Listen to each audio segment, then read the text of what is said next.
Today we have a lot of animals. They are wild animals.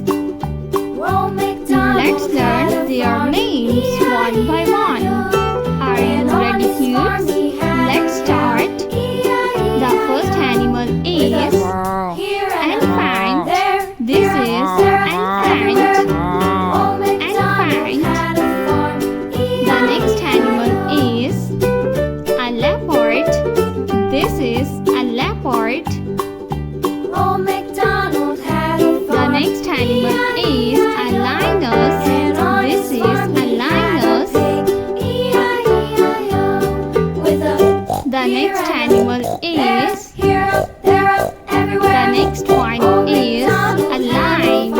This is a lion. Lion is the king of forest. The next animal is a tiger. The next one is a dog. This is a dog. A dog. The next one is a tiger. This is a tiger.